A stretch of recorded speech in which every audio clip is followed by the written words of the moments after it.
बिस्मिल्लाहिर्रहमानिर्रहीम। Functional English code 0221 level matric, Allama Iqbal open university Islamabad. आज हम पढ़ेंगे यूनिट 4 का पार्ट 2।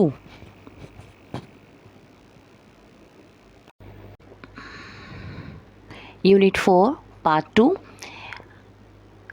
1 से लेके 5 तक एक्सरसाइजेस हम पिछली वीडियो में समझ चुके हैं। अब हम करेंगे इंशाअल्लाह ताला, पढ़ेंगे हम एक्सरसाइज नंबर 6। तो एक्सरसाइज नंबर 6 में देखिएगा कि यहाँ पर उन्होंने क्वेश्चन दिया हुआ है, here are pictures of 2 people, 2 लोगों की तस्वीरें हैं। Look closely at their pictures and notice the expressions on their faces. उन्होंने कहा है कि आप गौर से इन तस्वीरों को देखिए और नोटिस कीजिए, इस बात को और मज़ीद गौर कीजिए जो एक्सप्रेशंस उनके चेहरे पर हैं, जो चेहरे पर उनके जो रवैया है, जो चीज़ है, उसको आप गौर से देखिए। How will you describe each of them, आप इन दोनों को किस तरह से डिस्क्राइब करेंगे। First note down the point about each person and then try describing them orally. पहले उन्होंने कहा कि आप इसको नोट डाउन कर लीजिए, उनके बारे में पॉइंट्स, और फिर उसके बाद उसे ओरली आप डिस्क्राइब करें। ओरली यानी ज़बानी डिस्क्राइब कीजिए। You can do this exercise in your tutorial session to gain practice in speaking.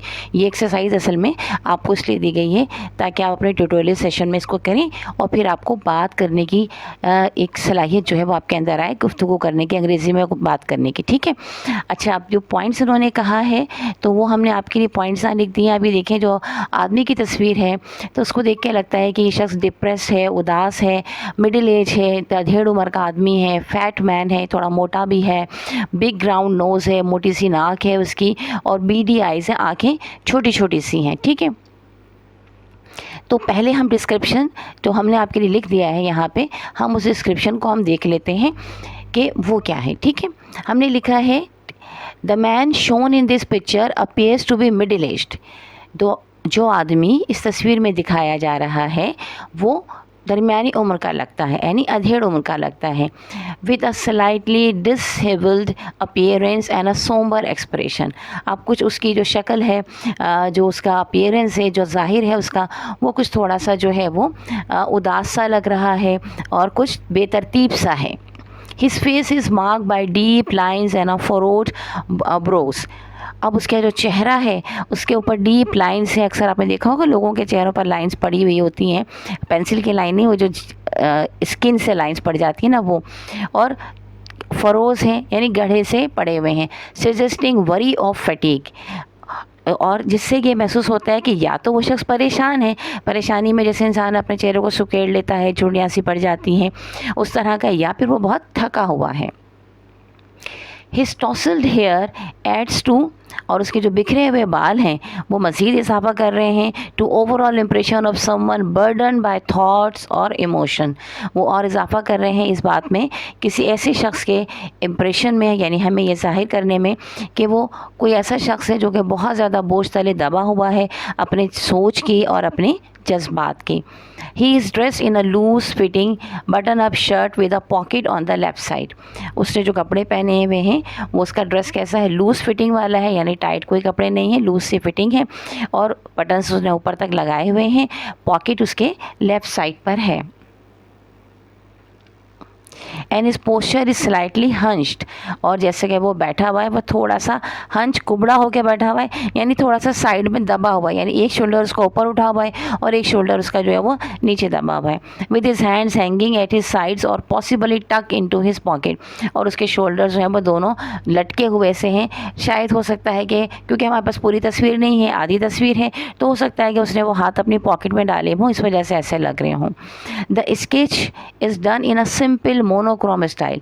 Sketch जो है यानी जो खाका बना हुआ है वो सादा सा मोनोक्रोम स्टाइल में है। मोनोक्रोम स्टाइल का मतलब ये है कोई कलरफुल नहीं है, बस ये ब्लैक एंड वाइट है। ठीक है, 2 कलर्स अगर हो, ब्लैक एंड वाइट कलर में बना हुआ हो, पेंसिल स्केच है या पेन स्केच कह लीजिए, तो वो मोनोक्रोम कहलाता है।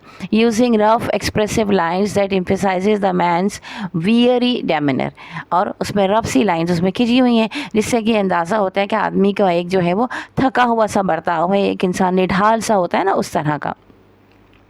Of quite introspection of emotional weight, जिससे कि ये वाज़े हो रहा होता है कि उसके ऊपर बहुत ही ज़्यादा जज्बाती बोझ पड़ा हुआ है।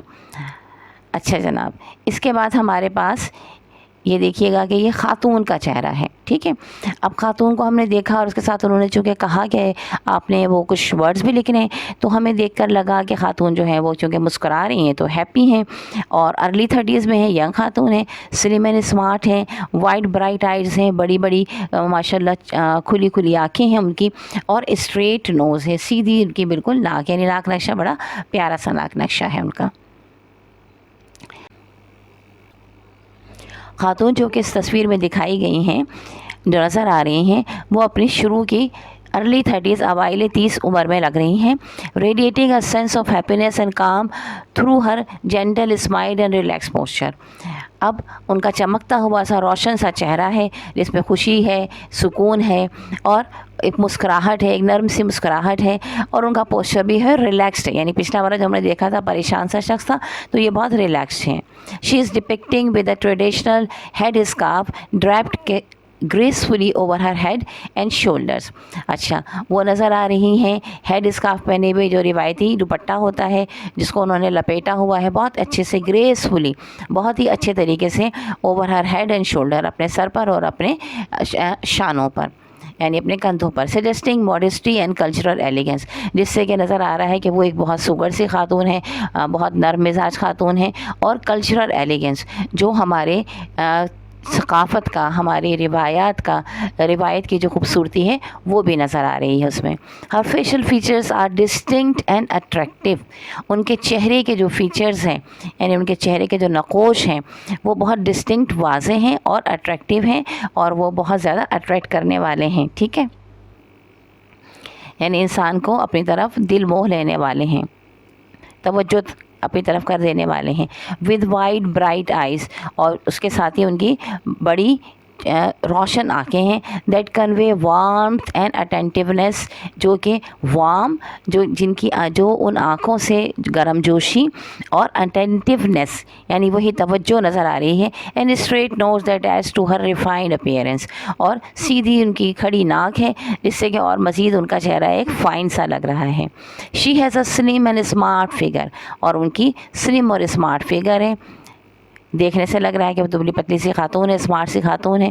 And her expression reflects containment and quite confidence, और जो उनके चेहरे से नज़र आ रहा है, उनके बैठने के अंदाज से नज़र आ रहा है, तो उनमें इत्मीनान नज़र आ रहा है और उनमें कॉन्फिडेंस नज़र आ रहा है, एतमाद नज़र आ रहा है। The sketch drawn in a fine monochrome line style, वही पिछली वाली बात है कि स्केच जो है मोनोक्रोम स्टाइल में बना हुआ है, यानी कि ब्लैक एंड वाइट, यानी ब्लैक कलर के पेन से समझिए जो स्केच बनाया जाए ना, खाका बनाया जाए, वो emphasises the softness and poised of her character, जो कि हमें वाज़े कर रहा है उनके कैरेक्टर की सॉफ्टनेस, नरमी को बता रहा है, और दूसरा उनके जो कैरेक्टर में एक खूबसूरती है, एक एतमाद है, एतबार है, वो चीज़ हमें वाज़े कर रहा है, ठीक है। ये तो हमारी हो गई एक्सरसाइज आपके साथ। अब इसके बाद हमारे पास है, ये कहते हैं so far we have discuss some of the ways of describing people's physical features. अभी तक जो हमने सीखा है वो क्या सीखा है कि हम लोगों के फ़िज़िकल फ़ीचर्स को डिस्क्राइब करते हैं, ठीक है, यानी बज़ाहिर वो कैसे नज़र आ रहे हैं, आँख नाक कैसे हैं, हाथ पैर कैसे हैं, पहना हुआ क्या है, जो ज़ाहिरी चीज़ें हैं, ठीक है, फ़िज़िक्स जो उनकी है। बिसाइड द फिज़िकल डिस्क्रिप्शन, लेकिन फिज़िकल डिस्क्रिप्शन के अलावा there are certain other things that we can describe in people, कुछ और चीज़ें भी हैं जो कि हम लोगों में बयान करते हैं, सच एज देयर टेम्परमेंट, जैसा कि उनका मिजाज, नेचर्स, उनका बर्ताव, उनकी नेचर, उनका इखलाक और उनका कैरेक्टर, उनका किरदार। Fariha is a very intelligent person, Fariha एक बहुत इंटेलिजेंट शख्सियत है। Let's see how her mother describes her nature, चलिए देखते हैं कि उनकी वालिदा उन्हें कैसे डिस्क्राइब करती हैं। यह है आपकी recorded text number 11। Mother, Fariha is an extra ordinary girl, Fariha एक एक्स्ट्रा ऑर्डिनरी गर्ल है, यानी आम लोगों से बिल्कुल मुख्तलिफ लड़की है। She is a very intelligent person, वो बहुत इंटेलिजेंट लड़की शख्सियत है। She always gets good grades in her class and takes active role in all kinds of college activities. वो हमेशा अच्छे ग्रेड्स लेती है, अच्छे एजाज़ लेती है अपनी क्लास में, और हर तरह की एक्टिविटीज़ में कॉलेज की वो हिस्सा लेती है, हर तरह के रोल करती है। हर तरह की एक्टिविटीज़ मतलब देखिए, कॉलेज होता है, जब आप वहाँ जाते हैं, आपके स्कूल में भी होता होगा कि कभी डिबेट कंपटीशन हो रहा है, कभी नात कंपटीशन हो रहा है, कभी नगमों का कंपटीशन हो रहा है, कभी कोई ड्रामा हो रहा है। तो ये बच्ची जो है सब चीज़ों में, क्योंकि ये इंटेलिजेंट है और एक्टिव है, एक्स्ट्राऑर्डिनरी है, लिहाजा सब चीज़ों में हिस्सा लेती है। She also rights columns for a local English language newspaper, और लोकल यानी इलाके के जो इंग्लिश लैंग्वेज न्यूज़पेपर है उसके लिए वो कॉलम भी लिखती है। And compares a youth programme on television, और टेलीविज़न पे एक बच्चे एक नौजवानों के प्रोग्राम की कंपेयरिंग भी करती है। I am so proud of my daughter, उनका मैं अपनी बेटी पर बहुत फ़ख्र करती हूँ। ज़ाहिर है भाई, इतनी अच्छी बच्ची होगी तो सभी फ़ख्र करेंगे। अब इसके बाद है number 7, how would you describe each of the following person. अब उन्होंने आपको कुछ लोगों के बारे में सेंटेंसेस दिए हैं, अब आपसे पूछते हैं कि बताइए कि आप इन लोगों को कैसे डिस्क्राइब करेंगे। नंबर 1 है, Moin is a very kind and helpful person. तो ये भी हमने आपके लिए लिख के रखा हुआ, इसको देख लेते हैं हम।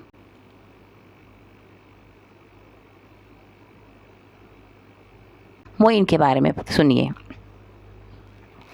Moin is portrait as a very kind and helpful person.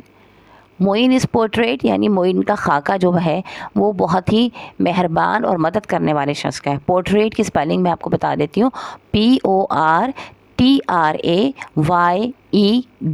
ठीक है। पोर्ट्रेट, पोर्ट्रेट के साथ आप ED लगा दें तो पोर्ट्रेट बन जाएगा। अच्छा, someone who likely goes out of his way to support others and make a positive difference in their lives, यानी वो एक ऐसा शख्स है, जैसे कि कुछ लोग होते हैं कि जो अपनी हद से बढ़कर आगे जाते हैं और किस लोगों की सपोर्ट करते हैं और एक पॉजिटिव डिफरेंस, एक मुस्बित डिफरेंस लाते हैं उनकी ज़िंदगी में, यानी एक मुस्बित तब्दीली लेकर आ जाते हैं, लोगों की इस तरह मदद करते हैं कि उनकी ज़िंदगी में एक मुस्बित तब्दीली आ जाती है। हिज काइंडनेस सजेस्ट अ कंपैशनेट नेचर, उसकी काइंडनेस, उसकी मेहरबानी बताती है कि वो एक बहुत एक जज्बाती, एक अच्छे जज्बात वाला शख्स है।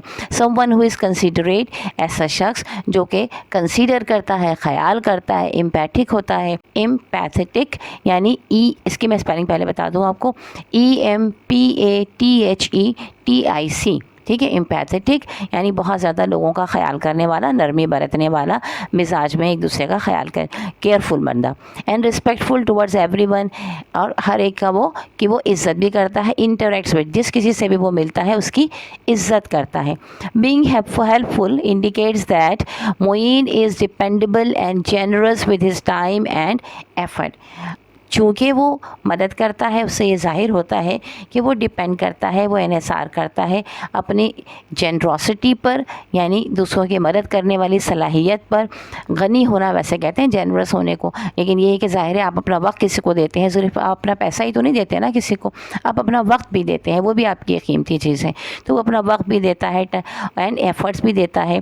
Often stepping in when someone is in need, और अक्सर जो है वो फ़ौरन आ जाता है मदद के लिए जब भी कोई शख्स को उसकी मदद की ज़रूरत होती है। People around him probably feel comfortable and supported in his presence, और लोग जो उसके आसपास रहते हैं वो आरामदा भी महसूस करते हैं और वो सपोर्टेड भी महसूस करते हैं, यानी उन्हें लगता है कि हाँ कोई उन्हें सपोर्ट करने वाला, उनकी मदद करने वाला, उनका ख्याल करने वाला है जब ये उनके आसपास होता है। Trusting him not just for assistance, उस पर एतबार करते हैं सिर्फ मदद के लिए नहीं, but also for his genuine care and good hearted intention, बल्कि उसकी जो वो वाज़े तौर पर जो दिल से जो वो लोगों की मदद करता है, ख्याल करता है उस पर, और उसके अच्छे दिल के शख्स होने पर, यानी कहते हैं ना अभी एक अच्छे नेक दिल शख्स है तो उसके इरादे भी जो हैं, जो इंटेंशंस हैं वो भी नेक हैं, यानी वो किसी की मदद किसी अपने ख़ास मकसद के लिए नहीं करता, बल्कि वो इसलिए करता है कि वो खुद बहुत अच्छी नेचर का मालिक है। उसके बाद हमारे पास नंबर 2 में उन्होंने दिया है, Sadia is a very careless and non serious person.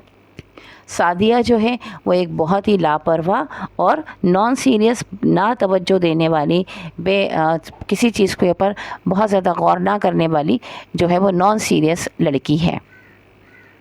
Sadia is described as a very careless and non serious person.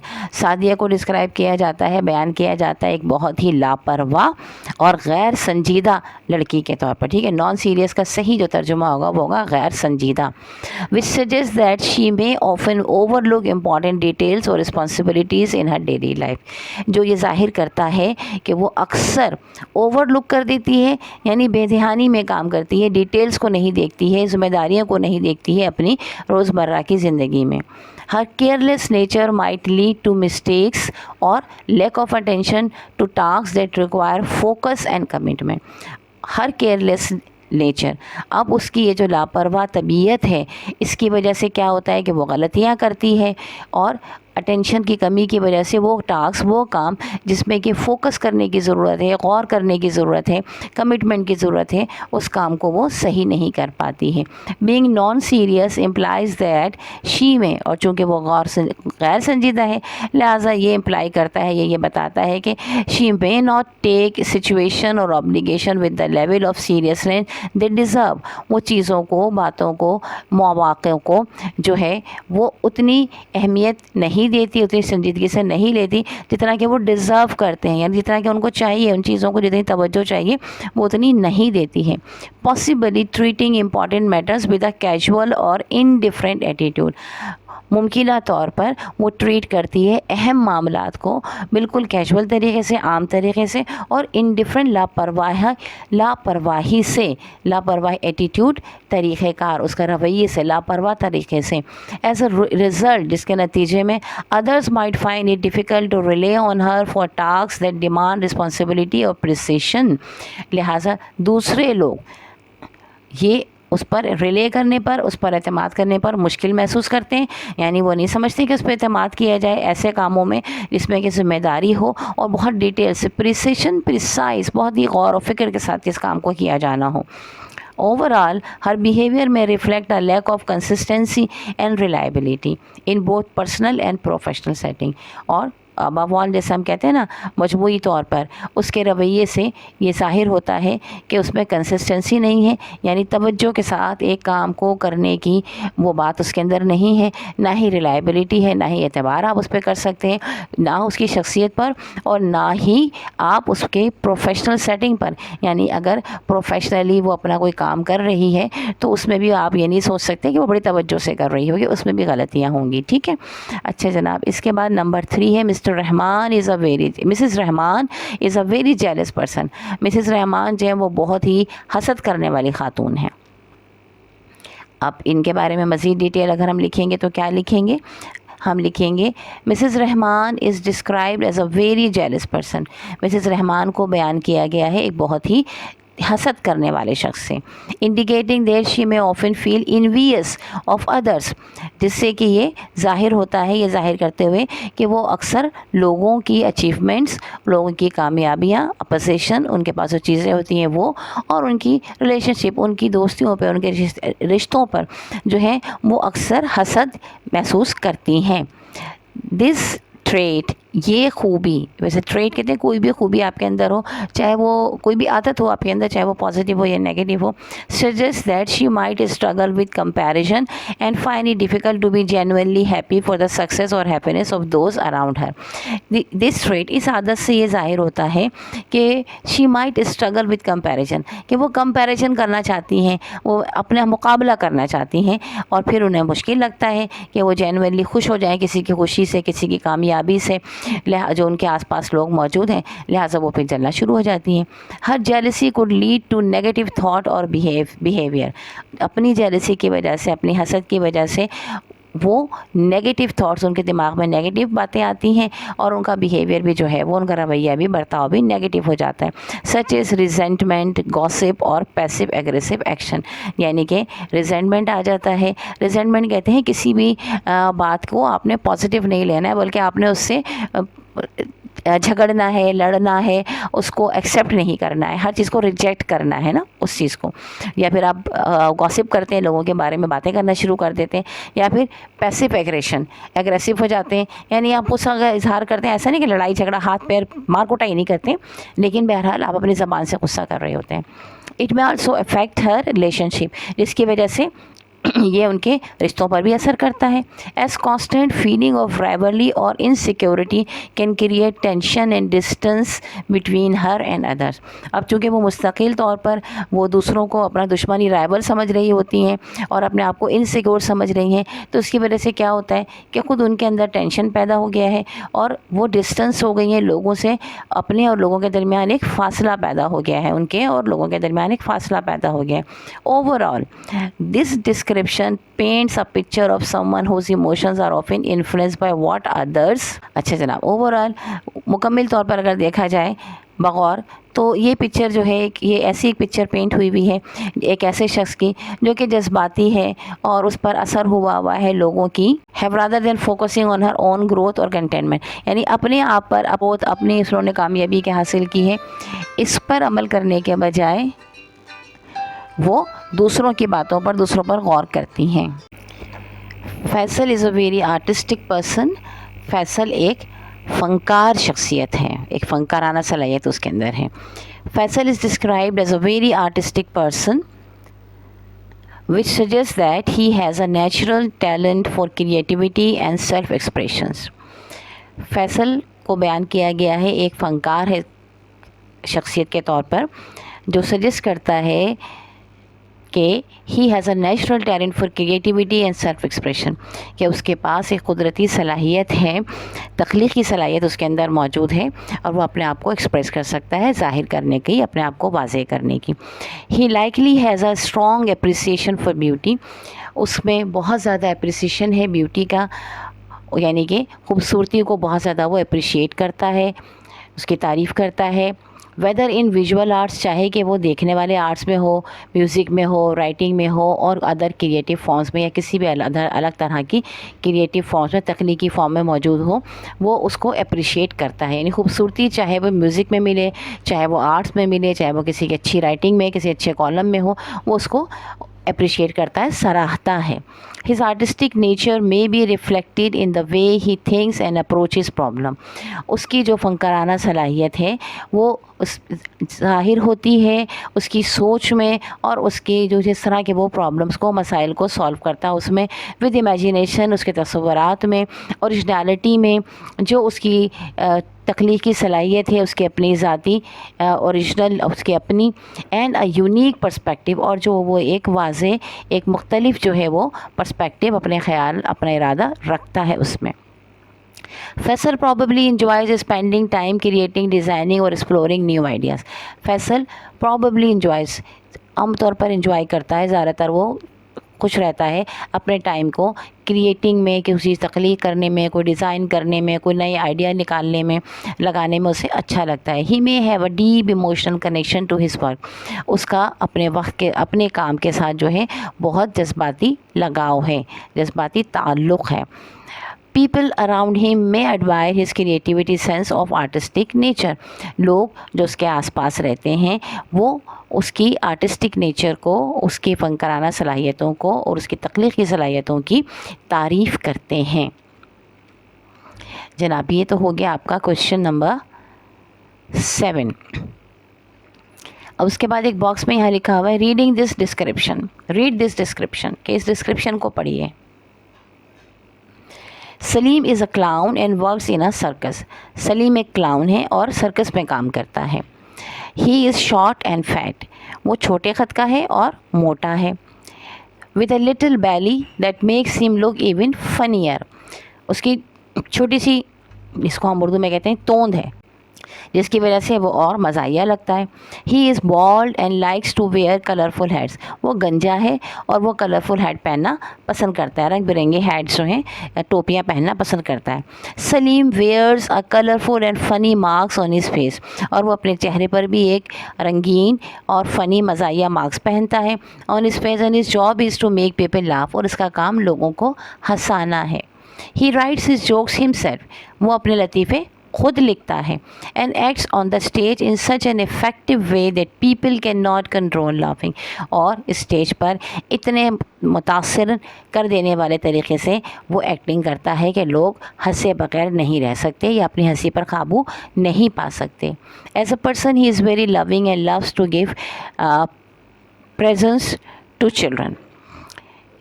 शख्सियत उसकी बहुत ही लविंग है इंसानी तौर पर, या उसकी अपनी शख्सियत के तौर पर उसकी जो पर्सनैलिटी है वो बहुत प्यार करने वाली है और वो बच्चों को तोहफे देना पसंद करता है।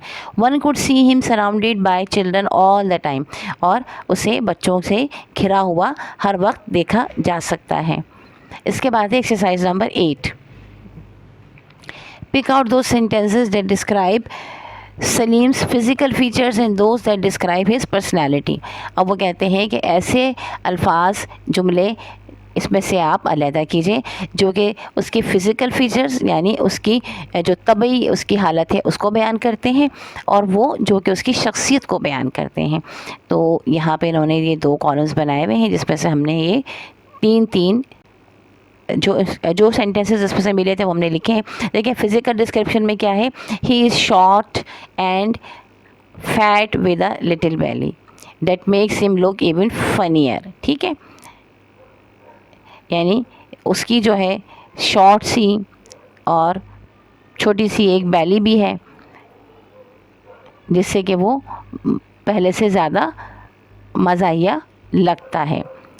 He is bald and likes to wear colourful hats. वो गंजा है और वो कलरफुल हैट्स पहनना पसंद करता है। देखिए दोनों बातें देखने वाली है ना, गंजा भी नज़र आता है और उसके जो कलरफुल हैट्स पहनता है वो भी फिजिकल है, नज़र आते हैं। Salim wears a colourful and funny masks on his face, और वो अपने चेहरे पर कलरफुल फ़नी मार्क्स मज़ाहिया सा मार्क्स पहनता है। अब पर्सनैलिटी डिस्क्रिप्शन क्या है, his job is to make people laugh. उसका काम है लोगों को हंसाना। ठीक है, then he writes his jokes himself. ये उसकी पर्सनैलिटी है कि उसमें ये सलाहियत है कि वो अपने लतीफ़े खुद लिखता है। Nights on the stage in such an effective way that people can not control laughing, और इतने अच्छे तरीके से वो स्टेज पर उसको परफॉर्म करता है कि लोग हंसे बगैर नहीं रह सकते। तो ये इसकी पर्सनैलिटी का डिस्क्रिप्शन है। अब इसके पास हमारे पास आ जाता है part B, reading and writing.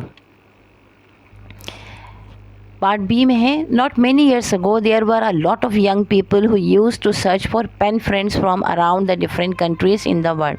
कुछ ज़्यादा ऐसे पहले की बात नहीं है कि लोग जो हैं वो पेन फ्रेंड, कलमी दोस्त बनाया करते थे। कलम यानी पेन को कहते हैं, उसके दोस्त बनाया करते थे दुनिया भर में।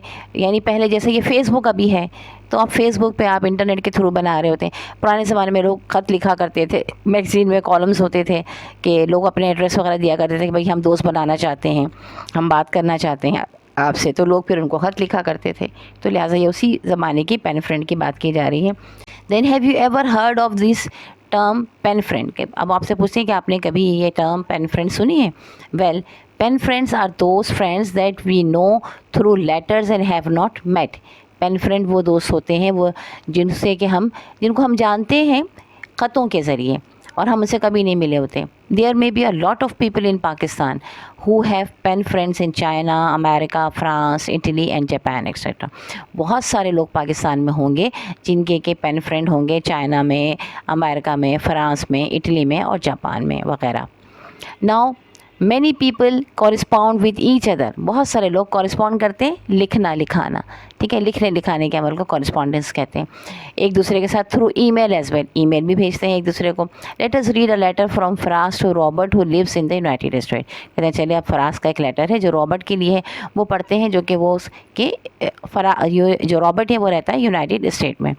अच्छा जनाब, फराज ने लिखा है 18B FB area, block 8, Karachi, Pakistan. ये उनका एड्रेस है जो कि उन्होंने ख़त के राइट हैंड साइड पे लिखा है। लेफ़्ट हैंड साइड पे लिखा हुआ एक लाइन छोड़ने के बाद राइट हैंड साइड पे लिखा है मार्च 23, 2001, यानी 2001, आज से 24 साल पुरानी ये बात है।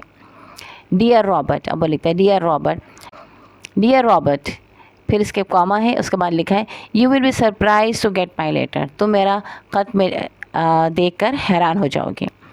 आई am Faraz and live in the metropolitan city Karachi in Pakistan. मैं फ़राज़ हूँ और मैं मेट्रोपॉलिटन सिटी कराची में पाकिस्तान के रहता हूँ।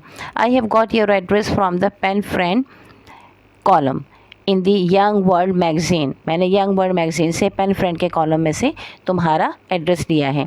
And when I read your description, और जब मैंने तुम्हारे बारे में पढ़ा, I thought I would love to be your pen friend, मुझे लगा कि मैं तुम्हारा दोस्त बनना, पेन फ्रेंड बनना मुझे बहुत अच्छा लगेगा। Let me tell you about myself, मैं अपने बारे में तुम्हें बताता हूँ। आई एम 15 ईयर्स ओल्ड, मैं 15 साल का हूँ। And I am studying in class 9 at the Saint Patrick school, Karachi. मैं कराची के सेंट पैट्रिक स्कूल में क्लास 9 में पढ़ता हूँ। I am 5 feet 7 inches and weight 40 kilos, मैं 5 फीट 7 इंच का हूँ, यानी इतनी मेरी कद है, और मैं 40 किलो का हूँ। I have N olive complexion, और मेरा ओलिव कॉम्प्लेक्शन है, यानी ना बहुत गोरा है ना बहुत काला है, जिसको कि हम कहते हैं ना गंदुमी सा रंग, सांवला सा रंग, उस टाइप का। ऑलिव का, जैतून के कलर का देख लीजिए आप, जैतून हरे रंग का भी होता है, अब ये मत सोचिएगा ये हरे रंग का है, तो जैतून पका हुआ जो होता है ना, जो ये ज़रा येलोइश सा गोल्डन सा, वो। My hobbies are listening to music and watching adventurous movies. मेरी हॉबीज़ हैं कि मैं म्यूज़िक सुनता हूँ और मैं एडवेंचर वाली म्यूज़िक मूवीज़ जो हैं वो देखता हूँ। I also have a lot of friends and am a very sociable person, मेरे बहुत सारे दोस्त हैं और मैं बहुत सोशबल यानी कि समाजी शख्सियत हूँ, लोगों से मिलने वाली शख्सियत हूँ। I would be very happy if you can reply and be my pen friend, मुझे बहुत खुशी होगी अगर तुम जवाब दो और मेरे दोस्त बनो। I will write more about myself in the next letter, until then goodbye Faraz, मैं मज़ीद अगले ख़त में लिखूँगा, उस वक्त तक के लिए अल्लाह हाफिज़ फराज। ठीक है, ये फराज का एक लेटर यहाँ पर आ गया है। अब उसके बाद है exercise number 9, what kind of information does Faraz gives about himself, write appropriate information in this column. सब उन्होंने आपको ये कॉलम दिया हुआ है और उसमें कहते हैं कि जनाब फराज ने अपने बारे में क्या इन्फॉर्मेशन दी है वो लिखी है। तो जनाब एक कॉलम में लिखे हुए वर्ड्स जो पॉइंट्स हैं और दूसरे में हमने जवाब लिखे हैं। एज है 15 years old, address 18B federal B area Karachi Pakistan, ख़त के शुरू में लिखा हुआ है। Education studying in class 9 class में पढ़ रहा है। हाइट 5.7 इंचेस है। कंप्लेक्शन ओलिव कंप्लेक्शन उसने लिखा है। Hobbies listening to music and watching adventure music movies, ठीक है, ये भी उसने ख़त में लिख दिया। पर्सनैलिटी सोशबल है और फ्रेंडली है, ठीक है। देन एक्सरसाइज नंबर 10 है आपके पास। Now suppose Robert replies to Faraz letter, फ़र्ज़ कीजिए कि रॉबर्ट फराज के लेटर को रिप्लाई करता है। What information do you think Robert would like to give in his letter, आपका ख्याल में रॉबर्ट अपने ख़त में क्या क्या इन्फॉर्मेशन देगा। He might like to write about his, हो सकता है कि वो लिखना चाहे अपने बारे में, अपने मुल्क के बारे में, कंट्री, फैमिली, ख़ानदान के बारे में। इंटरेस्ट एंड हॉबीज़, अपनी दिलचस्पीज़ और अपनी हॉबीज़ के बारे में, यानी अपने मशगलों के बारे में। एजुकेशन, अपनी तालीम के बारे में, अपने फ्यूचर प्लान के बारे में, और या फिर कोई और भी दूसरी इन्फॉर्मेशन वो देना चाहता हो। तो अब यहाँ देखिए कि ये हमारे पास लेटर है। Try and complete this letter. अब ये हमारे यहाँ एक तरह से रॉबर्ट की तरफ से फराज को लेटर आया है जिसमें कि कुछ चीज़ें नहीं लिखी हुई हैं जो हमें लिखनी है। सबसे पहले एड्रेस है 18 royal apartment, marine drive, Washington DC, यानी कि वो वाशिंगटन डीसी में रहता है। जवाब आया है अप्रैल 15, 2001 को, ठीक। डियर फराज, वो लिखता है dear Faraz, it was a pleasure to get your letter, तुम्हारा ख़त मिला, बहुत खुशी हुई। I am happy to be your pen friend, मुझे खुशी होगी तुम्हारा पेन फ्रेंड बनकर। Well I am dash years old and study in class dash, यानी 2 डैश उसने दिए हैं, आपने ख़ुद लिखना है। हमने लिख दिया है जनाब मैं 16 साल का हूँ और क्लास 10 में पढ़ता हूँ। माई हाइट इज़ 5.8, ठीक है, ये भी डैश में लिखा हुआ है, हमने अपनी तरफ से लिख दिया कि जनाब हाइट जो है बाहर रहने वालों की थोड़ी ज़्यादा होती है, तो फराज की 5.7 थी, लिहाजा हमने यहाँ 5.8 लिख दिए। एंड माई वेट इज़ 50, ठीक है, हाइट के लिहाज से वेट भी बढ़ा दिया। I have a fair skin, मेरी गोरी जिल्द है। Colour and have brown hair, और मेरे ब्राउन कलर के बाल हैं। I have a small family with 1 brother and 1 sister, मेरी एक छोटी सी फैमिली है, एक बहन, एक भाई और एंड 1 सिस्टर और एक बहन है। And my parents work in a bank, ये इन्होंने डैश डाला बता, यहाँ पे हमने लिख दिया कि जनाब वो बैंक में काम करते हैं, आप चाहें तो किसी भी जगह पर लिख सकते हैं। I live in Washington which is the capital of United states, मैं वाशिंगटन में रहता हूँ जो कि यूनाइटेड स्टेट का कैपिटल है। माई इंटरेस्ट आर, मेरे इंटरेस्ट हैं reading, listening music and playing cricket, ये भी तीनों हमने खुद लिखे हैं, ठीक है। My future plans, I want to be software engineer, मैं सॉफ्टवेयर इंजीनियर बनना चाहता हूँ। नेक्स्ट पैराग्राफ में लिखा है hope we can be good friends, मुझे उम्मीद है कि हम अच्छे दोस्त बन सकते हैं, and continue writing to each other, और एक दूसरे को ख़त लिखते रहेंगे, विथ रिगार्ड्स रॉबर्ट्स, यानी बोलते हैं ना आपका दोस्त, आपका साथी, आपके लिए वो उन्होंने रॉबर्ट्स कराया। इसके बाद है I have an uncle who is extravagant, हमारे एक अंकल हैं जो कि एक्स्ट्रा वेगेंट हैं। एक्स्ट्रा वेगेंट कहते हैं बहुत ही फजूल खर्च आदमी को, जो बड़ी फयाजी के साथ पैसे खर्च करे उसको। Do you find this word extravagant difficult, क्या आपको ये वर्ड एक्स्ट्रा वेगेंट मुश्किल लगा है? इसकी स्पेलिंग भी हम आपको बता देते हैं, EXTRAVAGANT,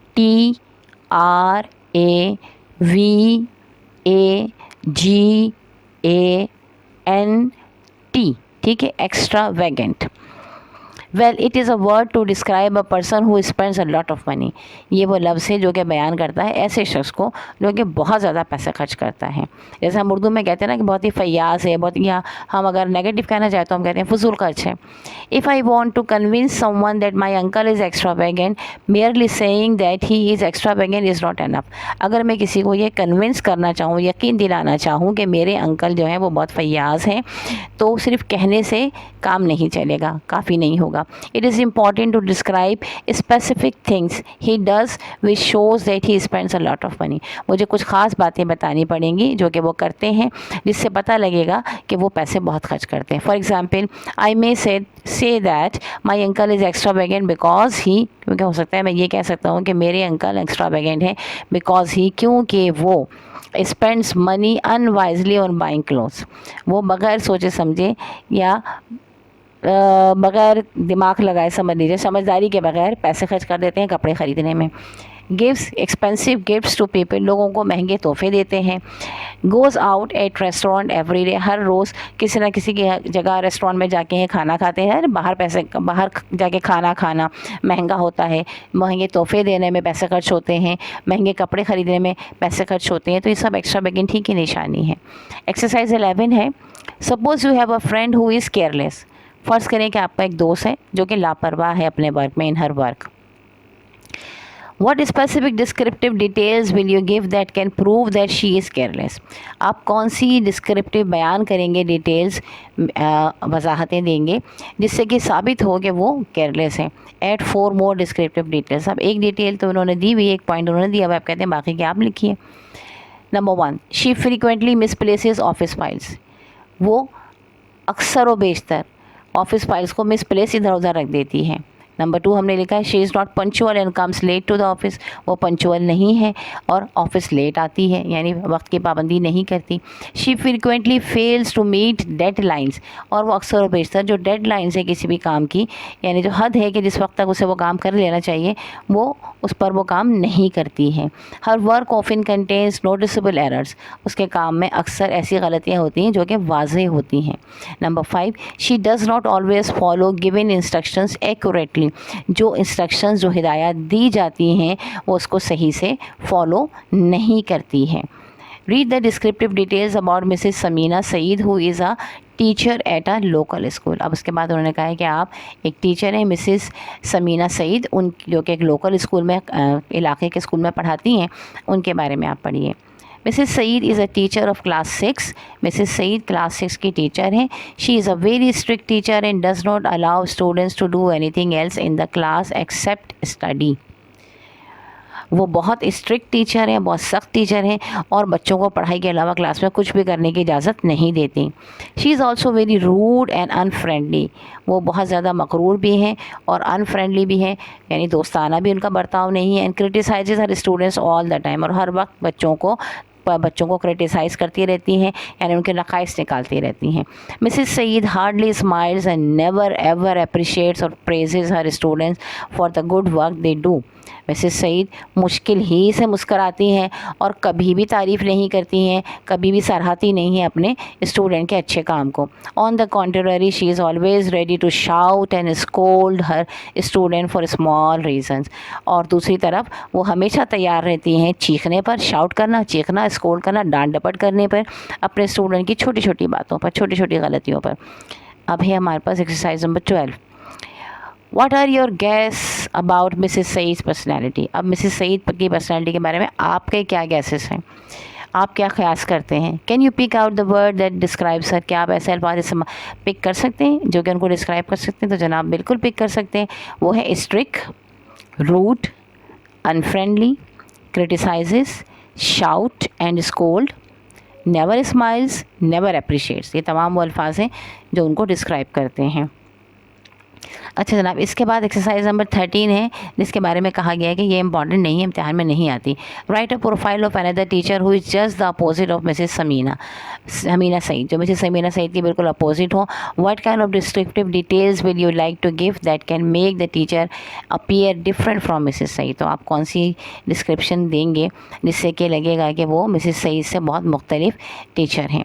अच्छा, ये हमारे यूनिट नंबर 4 की लास्ट एक्सरसाइज है। यहाँ पर हमारा यूनिट 4 जो है वो कंप्लीट हो जाता है। हमें उम्मीद है कि आपको इसको समझने में मदद मिली होगी हमारे डिस्क्रिप्शन से, और आपके लिए आसानियाँ होंगी। अपने दोस्तों के साथ ज़रूर इसको शेयर कीजिएगा, और आपको इससे जो आसानियाँ हुई हैं हमें ज़रूर कमेंट्स करके बताइएगा।